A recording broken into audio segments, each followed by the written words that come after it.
Evangelho de João 21, capítulo 21, a partir do verso 1. Depois disso, tornou Jesus a manifestar-se aos discípulos junto do mar de Tiberíades, mar da Galileia. E foi assim que ele se manifestou.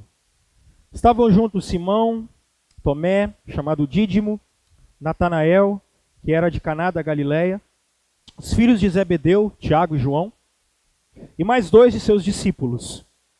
Disse-lhe Simão Pedro: vou pescar. Disseram-lhe os outros: também nós vamos contigo. Saíram e entraram no barco, e naquela noite nada apanharam. Mas, ao clarear da madrugada, estava Jesus na praia. Todavia, os discípulos não reconheceram que era ele. Perguntou-lhes Jesus: filhos, tendes aí alguma coisa de comer? Responderam-lhe: não. Então lhes disse: lançai a rede à direita do barco e achareis. Assim fizeram e já não podiam puxar a rede, tão grande era a quantidade de peixes. Aquele discípulo a quem Jesus amava, João, disse a Pedro: é o Senhor. Simão Pedro, ouvindo que era o Senhor, cingiu-se com sua veste, porque se havia despido, e lançou-se ao mar.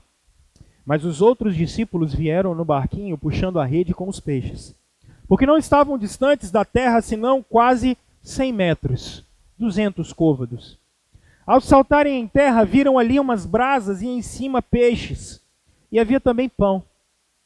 Disse-lhes Jesus: trazei alguns dos peixes que acabastes de apanhar. Simão Pedro entrou no barco e arrastou a rede para a terra, cheia de 153 grandes peixes. E não obstante serem tantos, a rede não se rompeu. Disse-lhe Jesus: vinde, comei. Nenhum dos discípulos ousava perguntar-lhe: quem és tu? Porque sabiam que era o Senhor. Veio Jesus, tomou o pão e lhes deu, e de igual modo o peixe. E já era essa a terceira vez que Jesus se manifestava aos discípulos depois de ressuscitado dentre os mortos. Depois de terem comido, perguntou Jesus a Simão Pedro: Simão, filho de João, amas-me mais do que a estes outros? Ele respondeu: sim, Senhor, tu sabes que te amo. Apacenta os meus cordeiros. Tornou a perguntar-lhe pela segunda vez: Simão, filho de João, tu me amas? Ele respondeu: sim, Senhor, sabes que te amo. Disse-lhe Jesus: pastoreia as minhas ovelhas. Pela terceira vez, Jesus lhe perguntou: Simão, filho de João, tu me amas? Pedro entristeceu-se por ele ter lhe dito pela terceira vez: tu me amas. E respondeu-lhe: Senhor, tu sabes todas as coisas. Tu sabes que eu te amo. Jesus lhe disse: apacenta as minhas ovelhas. Pai, em nome de Jesus, ilumina-nos para a glória do Senhor, que nós possamos sair daqui mais cheios do Senhor, mais motivados a vivermos para a tua glória, em nome de Jesus. Amém. Amém. O texto começa no verso 1, você acompanhou, já com uma expressão interessante quando ele diz depois disso. Depois do quê? Depois disso. Parece uma frase solta. Depois do quê? Bom, o foco desse texto são alguns discípulos de Jesus. Mas me é muito curioso porque esse texto começa com um discípulo chamado Simão Pedro. Simão, o fragmento de pedra. A palavra Pedro é Petros, que significa fragmento de pedra. E termina com 3 perguntas também para Simão Pedro. Porque, na verdade, esse texto não é nada mais, nada menos do que um diálogo e uma história realizada e com Jesus como sendo o artista, o protagonista, mas tendo um alvo, que é Pedro. Mas o que é que está acontecendo? Por que que isso está acontecendo? Bom, em primeiro lugar, eu não preciso apresentar Jesus, vocês já sabem que Jesus é Deus encarnado, o Filho de Deus, ele é Senhor de todas as coisas, mas talvez eu precise gastar alguns minutos falando para você quem é Pedro. Porque Pedro era dos discípulos possivelmente o mais velho. Nós podemos perceber isso quando Jesus faz o convite para que ele seja pescador de homens. A história nos dá conta de que Pedro, na verdade, é pescador no Mar da Galileia, mora em Cafarnaum e possivelmente é sócio de Zebedeu, pai de Tiago e de João. Eles possivelmente têm uma pequena empresa de pesca na Galileia, um lugar pobre, um homem iletrado, mas mesmo sendo iletrado, tem um caráter de líder muito grande. Vocês observam expressamente isso aqui no nosso texto, quando Pedro no verso 3 diz, eu vou pescar. Sem ele falar nada, os demais dizem, eu vou com você. Até porque liderar é influenciar pessoas e liderar é deixar legado. Pedro faz isso. Ele tem a capacidade de influenciar pessoas, é um homem de opiniões muito fortes. E nós vamos ver isso à medida que eu for conversando com vocês. É alguém que a psicologia, quando faz um estudo da sua personalidade, diz, possivelmente Pedro é hiperativo. Porque ele não espera as pessoas terminarem de falar e ele já dá uma resposta.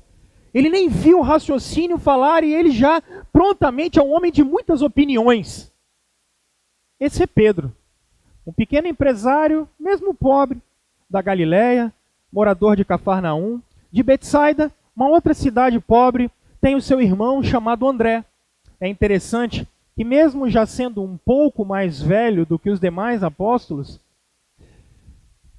Pedro tem seu irmão André, que naquela ocasião era discípulo de João Batista e como todos esperava a vinda do Messias, esperava a vinda do Cristo. E certo dia André, um dos discípulos de João Batista, vai até Pedro e diz, Pedro, nós vimos o Senhor. Pedro, nós vimos o Messias. Encontramos aquele que Moisés falou na lei. E Pedro, como sempre, sai correndo ao encontro de Jesus, ouve as suas palavras e quando ouve as suas palavras, começa a seguir Jesus, mesmo que ainda de maneira não tanto presente, mas um pouco mais de longe, mas Pedro começa a seguir Jesus. Os dias passam e Pedro está pescando com André, Tiago e João. Jesus aparece na praia e aquele dia o vento estava um pouquinho complicado. A noite toda de pescaria e homens experientes como aqueles não conseguiram pegar sequer um peixe. E eles estão no barco e me aparece Jesus na praia e diz, gente, joga a rede do lado direito do barco. Joga a rede do lado direito do barco. Eles olham e com um lampejo de fé no coração dizem, bom, já ficamos aqui a noite toda, não pegamos nada. Vamos jogar do lado direito, vamos ver o que dá. E é interessante que quando eles jogam do lado direito, as redes vêm cheias de tanto peixe. Porque ali não era um grande pescador falando ou dizendo aonde eles deveriam jogar a rede. Ali era o próprio Deus dizendo, gente, eu estou mandando peixe para vocês, pode jogar a rede. E eles jogam a rede e pegam peixe, e eles não conseguem trazer, eles vão até a praia, buscam um outro barco, e eles enchem os barcos de tanto peixe, que os dois barcos quase afundam. Quando chegam à praia, Jesus tem o seguinte convite para aqueles homens. Vocês até hoje se vestiram com roupas de pescadores, mas hoje eu estou trazendo vocês para uma outra missão. Eu quero que vocês larguem o anzol, quero que vocês larguem as redes e quero que vocês virem pescadores de homens. O convite de Jesus é um convite, talvez você diz assim, pastor, o que isso significa? Todo jovem em Israel não queria fazer Enem. Ninguém queria entrar na UFES da Galileia. Ninguém estava interessado em entrar na Unicamp de Jerusalém. Ninguém queria isso. Os jovens queriam, quando chegavam na idade de 13 anos, ficarem perto de um rabino para que eles pudessem, nos anos seguintes, aprenderem mais da lei de Moisés, para que quando crescessem, pudessem se tornar mestres da lei. Essa era a melhor profissão. Só que quem é que fazia isso naquela ocasião? Só quem era rico, filho de família rica e quem tinha algum tipo de influência na época. Um homem da Galileia, com aquele sotaque nordestino da Galileia, olhar e falar para alguns pescadores: me sigam como os filhos dos ricos seguem os rabinos, porque eu vou transformar vocês em mestres. Aquele é um convite que eles não podiam recusar. Eles esperaram aquilo a vida toda. E é isso que Jesus os convida, para serem pescadores de homens, ou seja, homens que vão ser mestres na lei, que vão conhecer a Deus mais de perto. E Pedro abandona todas as coisas e começa a seguir a Jesus. Esse é o mesmo Pedro que em Mateus no capítulo 16 nos dá conta de que eles estão todos sentados dentro de uma casa, em volta de uma mesa. Jesus faz a seguinte pergunta: quem dizem os homens que eu sou? Aí os discípulos começam a dizer: uns dizem que o senhor é Elias, outros dizem que o senhor é um dos profetas. E aí Jesus fala: mas vocês, quem é que vocês dizem que eu sou? Pedro, de prontidão, antes de Jesus colocar o último ponto final, diz: tu és o Cristo. O Senhor é o Filho do Deus vivo. Pedro diz: você é o próprio Deus que está aqui. Você é o Filho de Deus, você tem a essência de Deus. Nós estamos olhando para Deus. E Jesus diz assim: bem-aventurado és tu, Simão, filho de Jonas, Bar-Jonas, filho de Jonas. Bem-aventurado és tu, porque não foste carne nem sangue que te revelaram isso, mas o meu Pai. Pedro é o Pedro da revelação. Pedro é o Pedro que Deus fala com ele propriamente. Ninguém, não precisa de intermediário. É alguém que foi chamado por Jesus. É alguém que em Mateus no capítulo 17 está junto com João e junto com Tiago. Jesus manda que eles subam até um monte. Alguns dizem que é o Monte Tabor, outros vão dizer que é algum outro monte, nós não sabemos qual é, mas sobem ao monte e lá quando estão os três junto com Jesus, eles têm uma visão que não tem nem como explicar para vocês, porque eles olham Elias, Moisés e Jesus. Jesus recebe a luz e a glória do Pai que Jesus tinha antes de vir ao mundo, e os três ficam abismados porque ele olha Jesus conversando com Elias e com Moisés, porque Cristo é a lei e os profetas. Cristo vem substituir Moisés e Elias. Cristo é maior do que a lei, maior do que os profetas. Eles têm essa visão. E ele está ali. E é engraçado é que Pedro, o Pedro da revelação, o Pedro da pesca maravilhosa, o Pedro me comete duas ratas no capítulo 16 e 17. A primeira no capítulo 16, depois de ter uma revelação de quem é Jesus, Jesus diz: olha, abençoado é você, Simão, mas eu quero dizer que eu vou morrer. Eu preciso morrer para que vocês tenham vida. E aí o Pedro da revelação levanta e diz assim: Senhor, eu acho que o senhor está ficando doido. O senhor deve estar com algum parafuso a menos. O que tinha nessa água? Estava batizada? Porque eu não vou deixar o senhor morrer. O senhor está maluco? O senhor morrer perto de mim? Não, senhor. É engraçado Jesus olhando para Pedro dizendo assim: arreda, diabo, Satanás, filho do cão, arreda! Porque você não quer saber das coisas de Deus, você quer saber das coisas dos homens. Como é que nós seres humanos somos interessantes, né? A gente consegue dar revelação até tentação de Jesus.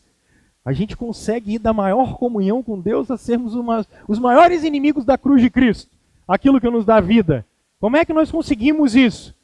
Mas no capítulo 17 ele também não está entendendo nada, porque depois de ver Jesus glorificado, Pedro levanta a mão e fala assim: ei, eu queria falar. Jesus, Elias, Moisés, aí Pedro levanta a mão, eu queria falar. Vamos fazer 3 tendas para a gente ficar aqui? Aqui tá bom demais. Vamos ficar aqui nós 3. Mal estava ele sabendo que Jesus estava simplesmente cumprindo essa profecia. Deus estava cumprindo a voz quando Jesus foi batizado, que dizia: esse é o meu filho amado, e nele eu tenho prazer. Ou seja, a ideia é: esse é o meu filho, ele é quem me representa, ele é Deus com vocês. E qual é a maior prova disso? Ele tem glória. Antes de que o mundo existisse, Jesus já tinha glória. Pedro não está entendendo isso. Ele dá uma rateada danada. Não está entendendo o negócio. Mas esse é o mesmo Pedro, porque alguns dias depois, Lucas capítulo 9 vai nos dizer que Jesus está na Samaria e ele começa a descer vindo para o sul, para Jerusalém. E quando ele começa a percorrer, ele começa a dizer para os discípulos: eu vou para Jerusalém porque eu preciso morrer. Eu vou para Jerusalém porque eu preciso morrer. Quando eles chegam até Jerusalém, entram na cidade, e lá tem um lugar preparado para que eles possam cear. Ali Jesus vai ensinar a Santa Ceia para eles. Ali Jesus vai dizer da sua morte. Ali Jesus vai dizer da sua ressurreição. Jesus está angustiado, mas esse Jesus angustiado é capaz de dizer: não se turbe o vosso coração. Mas é engraçado que no meio desse discurso, Jesus diz assim: vocês vão me abandonar. E é curioso que quando Jesus diz: vocês vão me abandonar, Pedro levanta a mão de novo. Senhor, eu queria falar. Queria dizer para o Senhor o seguinte: está vendo essa cambada aqui, os 11? Eles podem abandonar o Senhor, mas eu não. Essa rapaziada toda vai embora. Eu? Mas de jeito nenhum. Jesus disse para ele: Pedro, antes que o galo cante, Pedro, você vai me negar 3 vezes. Agora olha que engraçado, porque minutos anteriores, quando eles chegaram na casa, Jesus faz uma coisa curiosa. Jesus pega os 12, incluindo Judas, senta os caras na mesa e começa a lavar os pés deles. Você diz assim: e daí, pastor? Simples, porque se numa casa tivesse escravos, o pior escravo, o pior de todos, esse era responsável por lavar os pés dos visitantes. Por que Jesus está escandalizando tanto eles? Porque Jesus está fazendo um papel do pior escravo de dentro de uma casa. Jesus está se colocando numa condição de humilhado diante deles. Pedro fala: o senhor não vai lavar meu pé não, senhor. Pode parar. Você não é escravo. Você não vai lavar meu pé não. Jesus olha para ele e fala assim: Pedro, se eu não lavar seu pé, Pedro, você não tem parte comigo, Pedro. Aí Pedro já levanta e fala: então beleza. Lave não só os pés, mas me dá logo um banho, Senhor. Me dá logo um banho. Eu fico pensando, Jesus tem que ser Deus, que para ter paciência assim. Jesus olha: Pedro, um de vocês é diabo, mas 11 de vocês já foram lavados. Porque o que Jesus está querendo dizer? Vocês já foram justificados pela fé. Vocês já nasceram de novo. Um de vocês não, mas os demais sim. Então o que eu preciso fazer aqui é só dar uma lição de humildade para vocês, porque quem quer ser o maior tem que ser o menor. Vocês estavam lá em Mateus capítulo 17, brigando para saber quem era o maior, Pedro. Imagina você enchendo a paciência dos outros, dizendo: eu vi Jesus glorificado, sou eu mesmo. Como é que a personalidade... E logo depois ele diz: eu não vou abandonar o Senhor não. Jesus está angustiado, e ele sai ali dizendo: estou precisando orar. Eles ceiam, Jesus deixa os 9, naquela altura 8, porque Judas já tinha saído. Jesus sai com Pedro, Tiago e João, e ali eles vão para o Getsêmani. Lá, Jesus olha e diz: eu estou precisando orar, eu estou angustiado. Fiquem aqui, me ajudem em oração. Jesus sobe um pouquinho mais no Monte das Oliveiras. Ali Jesus começa a orar e chorar, orar e chorar, orar e chorar. Depois que ele ora, chora, sofre, ele desce e chega lá, os 3 estão dormindo, inclusive o Pedro, que não ia abandonar ele. Jesus olha e fala: gente, vocês não vão conseguir, não vão me ajudar nem um pouquinho? Vamos orar. Jesus sobe um pouquinho mais e lá ele começa a orar e chorar, começa a orar e começa a suar gota de sangue. E um anjo aparece e começa a consolar Jesus. E aí Jesus começa a descer e os caras estão dormindo de novo. Ele fala, levantem-se, vamos lá, porque o traidor está chegando. E aí o traidor chega, Judas me aparece com uma turba, armados até os dentes. E os caras estão tão armados que quando vão prender Jesus, a primeira coisa que Pedro faz é o quê?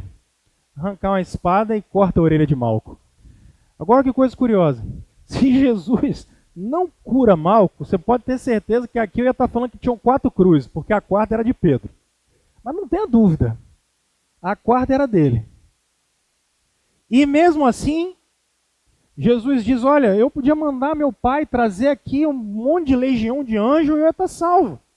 Mas eles levam Jesus e Pedro acompanha Jesus de longe. Na casa de Anás, quando Jesus chega para ser julgado, ele arruma um jeito, entra, ele e Tiago começam a olhar Jesus de longe. Só que como ele começa a conversar com o pessoal, o sotaque dele entregou ele. E aí o pessoal olhou e falou assim, rapaz, você é galileu, você estava com ele. Ele diz assim, vocês estão ficando doidos? Eu nunca vi esse homem na minha vida, não sei quem é. Porque é o mesmo cara que vai acompanhar Jesus, mas não tem coragem de tomar uma opinião. Ele vai andar com Cristo, mas ele não tem coragem de tomar uma decisão. Depois me chega um outro pessoal e fala assim, rapaz, não tem como, olha para você, você é igual a ele. Você é um dos dele. Ele fala, gente, pelo amor de Deus, nunca vi mais gordo da minha vida. Estou querendo saber o que está acontecendo. Aí me chega uma serva. Porque é engraçado, se fosse um soldado, tudo bem, mas era uma empregada da casa. Falei assim, mas não é que você parece com ele? O texto bíblico é tão enfático que começa a dizer que Pedro começou a blasfemar e praguejar. Você imagina Pedro xingando, falando assim, eu nunca vi esse cara. Vocês estão tudo maluco? Eu nunca vi esse homem na minha vida. Imagina ele, tentando tirar o corpo fora. Só que na hora que ele termina a última palavra, ele ouve o galo cantando, e as lágrimas começam a descer, seu coração começa a ficar apertado, ele se lembra das palavras de Jesus, e ele sai correndo, chorando, cheio de amargura no coração, porque ele não tinha conseguido cumprir a sua palavra. Ele nega o Cristo dele 3 vezes. Muitos começam a perguntar assim, pastor, qual é a diferença de Pedro para Judas? Simples. A gente tem uma coisa boa diante de Pedro. Pedro não planejou o que ele fez. Pedro não foi, de nenhuma forma, Pedro queria fazer aquilo. Pedro não maquinou mal. Pedro caiu porque tinha medo. Pedro tinha medo do que estava acontecendo e do que podia acontecer com ele. Ele deu a palavra, mas quando chegou na hora H, ele não aguentou segurar o tranco. E isso é diferente, porque Pedro consegue se arrepender. Judas só sente remorso. É diferente. É muito diferente. Só que agora Jesus ressuscitou. E no 3º dia Jesus ressuscitou. As mulheres vão encontrar, ou vão querer embalsamá-lo no túmulo, e lá elas encontram um anjo. E o anjo diz assim, gente, vocês estão procurando aquele que está vivo no meio dos mortos, por quê? E ele dá uma ordem, vão até Pedro e aos demais e mandem que eles encontrem com o Senhor na Galileia. Isso é interessante. Como é que Jesus está preocupado com Pedro? Jesus está preocupado com o discípulo dele. Porque no meio desses altos e baixos, eu acho interessante, porque Jesus ainda está preocupado com o seu discípulo. Mesmo diante de tantos altos e baixos, Jesus se importa com o seu discípulo. Jesus se importa com aqueles que ele ama. E quando eu olho para mim e olho para você, eu vejo a mesma coisa. Por quê? Depois dessas coisas, é isso que o verso 1 diz, depois dessas coisas que eu contei para vocês, eles estão num barco. Mas a expressão do verso 3 é engraçada. Porque o texto diz, eu vou pescar. O que é ir pescar? Alguns intérpretes dizem assim, não, ir pescar significa que ele voltou para fazer alguma coisa boa, era a sua subsistência. Mas a maioria diz, sabe o que é vou pescar? Vou pescar significa já deu. Para mim, não dá mais. Pedro abandona a pescaria de homens e Pedro volta para os peixes. Pedro abandona aquele mesmo Pedro que via milagres e sinais, ele abandona isso tudo e agora ele volta para a antiga vida. Parece que os 3 anos com Jesus não foram suficientes. Ele não conseguiu perceber, ele não conseguiu ver. Alguns trabalham uma hipótese muito interessante que eu gosto muito. Eles dizem, Pedro está decepcionado. Mas Pedro não está decepcionado com Jesus.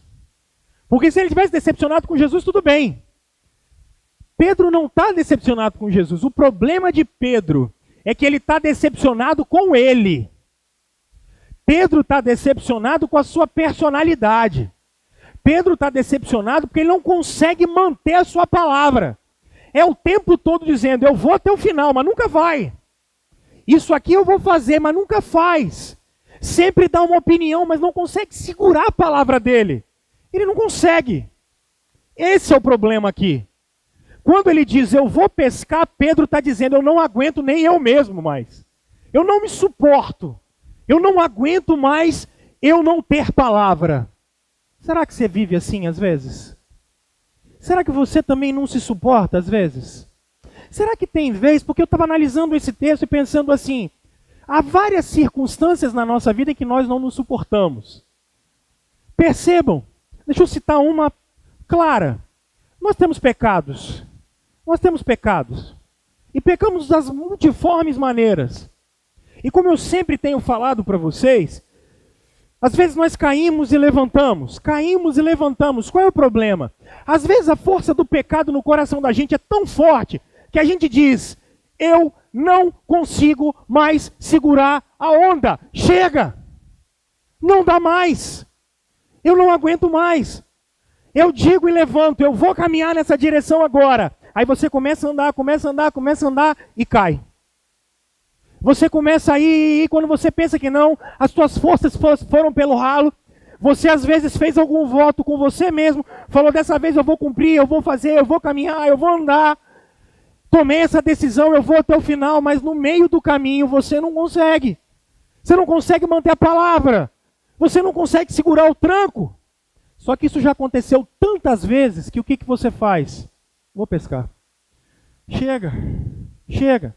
Aí alguns de vocês que estão aqui hoje, já abandonaram o evangelho por causa disso? Hoje vocês vieram aqui arrastados. Alguns de vocês já largaram e já não tem mais esperança, porque já tentaram tanto e não conseguem. E já perderam as esperanças, não em Deus, mas já perderam as esperanças em vocês mesmos. E não suportam mais. Alguns já perderam a esperança.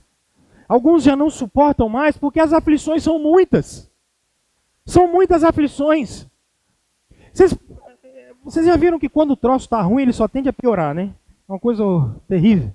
Como é que a vida é complicada? Quando está ruim, meu irmão, só tende a piorar. Parece que é uma coisa absurda.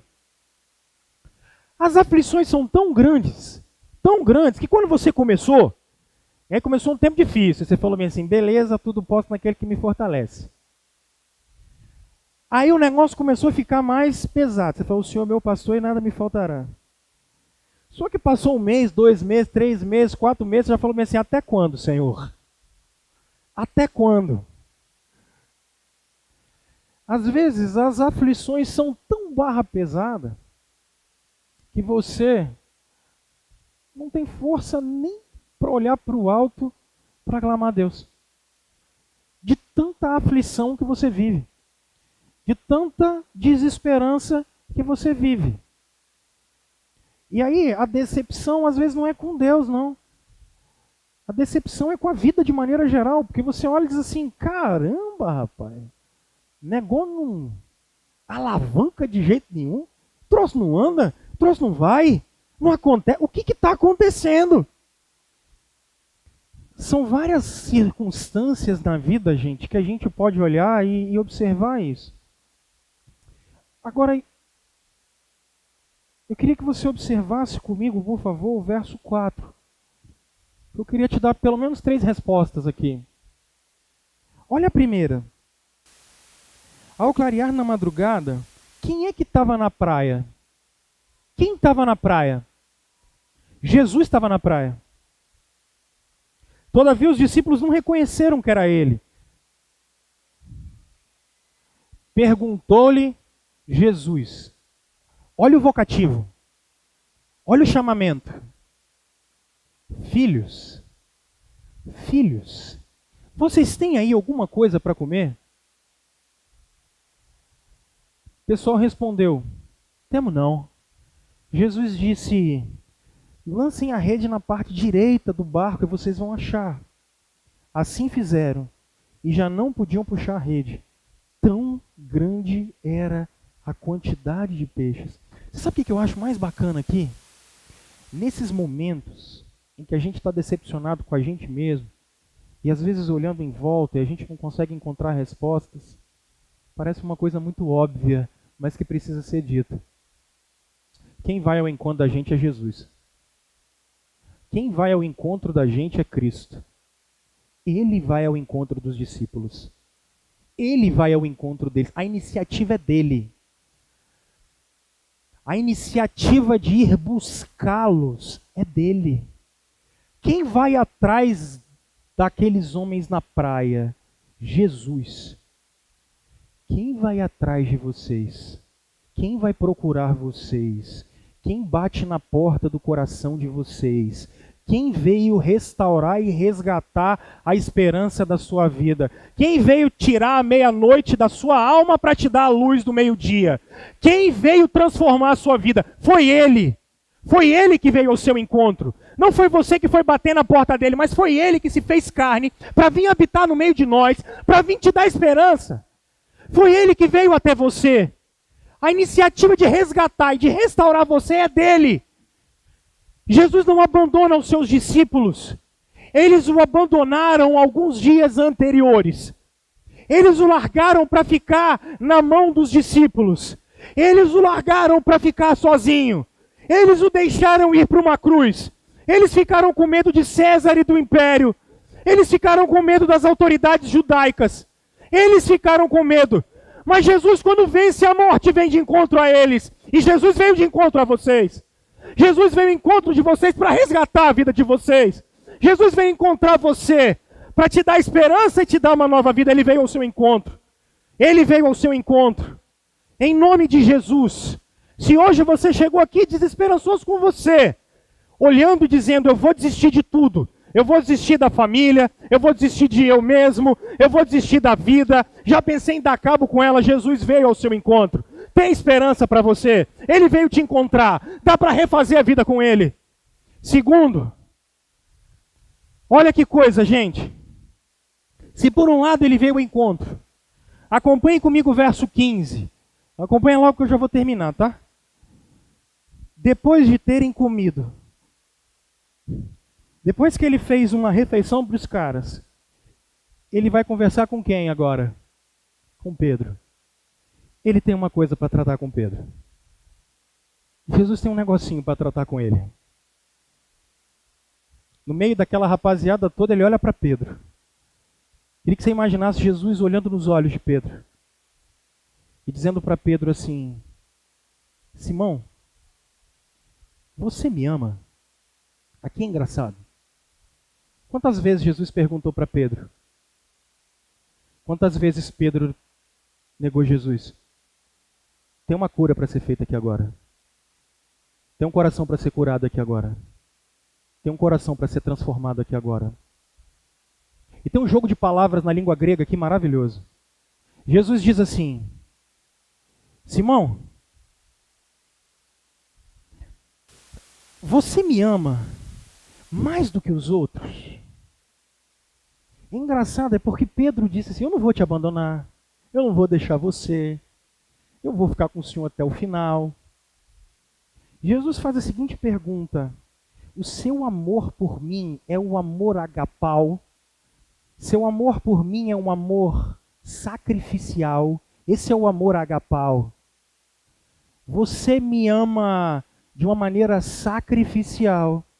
A resposta de Pedro: Mestre, o meu amor pelo Senhor é um amor filéu. Eu tenho uma amizade muito grande pelo Senhor, mas o meu amor pelo Senhor não é sacrificial. Eu não consigo dar a minha vida pelo Senhor. E Jesus olha para ele e diz assim: então, cuida das minhas ovelhas. E mais uma vez, Jesus diz assim: Pedro, seu amor por mim é um amor agapau, seu amor por mim é um amor de sacrifício, de entrega. Pedro diz: Senhor, meu amor pelo Senhor é um amor filéu. E Jesus olha para ele e diz: cuida das minhas ovelhas. Na terceira vez, Jesus muda. Ele diz assim: Pedro, o seu amor por mim é um amor filéu? E Pedro diz: Mestre, o Senhor sabe todas as coisas. E o Senhor sabe que eu não tenho um amor sacrificial pelo Senhor. O meu amor pelo Senhor é um amor filéu. Eu tenho uma admiração muito grande, mas o meu amor pelo Senhor não é suficiente. E sabe o que Jesus diz? Cuida das minhas ovelhas. Pedro, não importa o quanto você me ama. Não importa o quanto eu amo você, Pedro. Não importa, Pedro. O quanto você me ama não ia fazer eu ir ou não para a cruz, Pedro. O quanto você me ama não ia fazer eu ressuscitar ou não, Pedro. Importa que o meu amor por você é um amor sacrificial, Pedro. Eu entreguei a minha vida por você. Cuida das minhas ovelhas. Porque se em primeiro lugar Jesus vem ao encontro, em segundo lugar Jesus veio curar. Jesus veio curar. Jesus veio curar. Eu queria que você olhasse para dentro de você hoje. Eu queria que você olhasse para você. Talvez você é um cara extremamente amargurado. Você parece que chupa limão, literalmente. Amargurado. Talvez você é alguém extremamente machucado pela sua história. Machucado pela sua vida.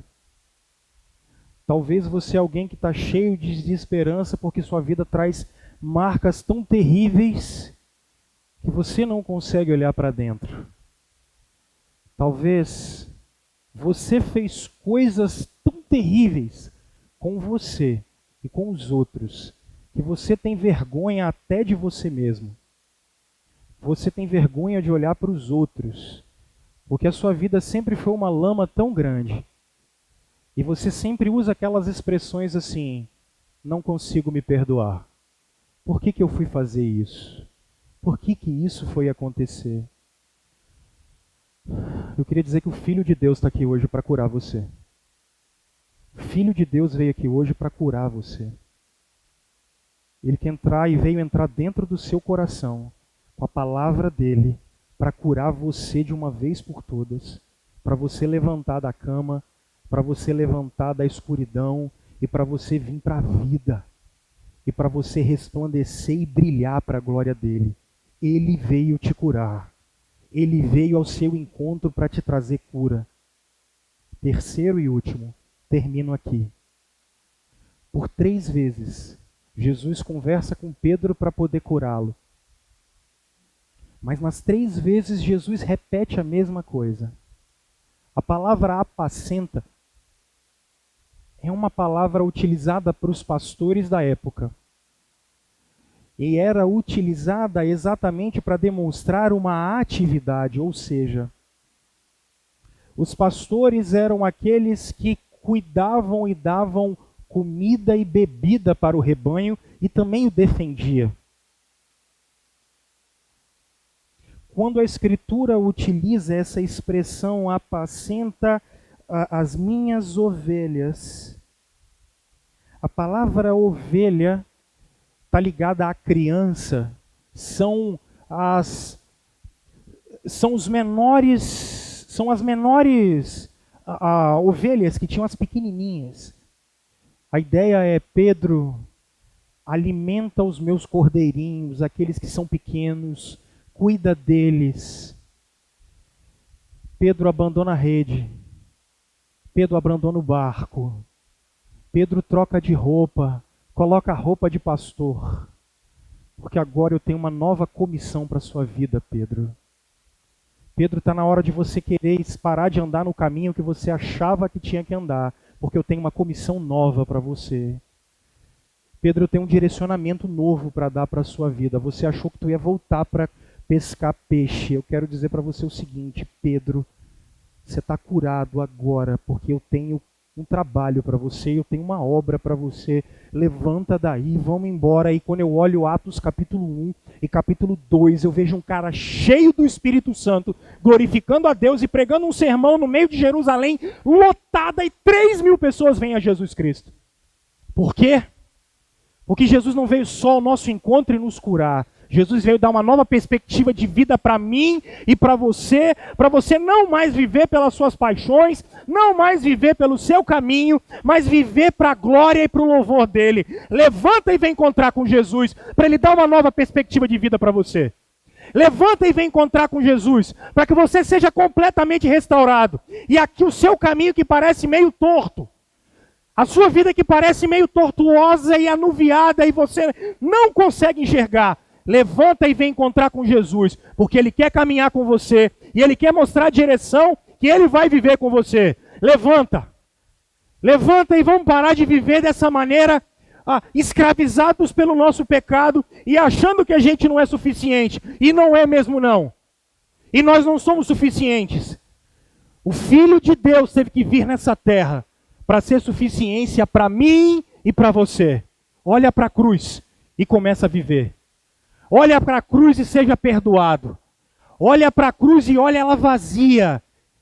Vai para o túmulo e vê ele vazio. Agora olha para a glória e vê Jesus assentado à direita do Pai. Porque um dia ele vai voltar para buscar a mim e a você. E a todos que creram que o Evangelho é verdade, que ele morreu e ressuscitou no nosso lugar.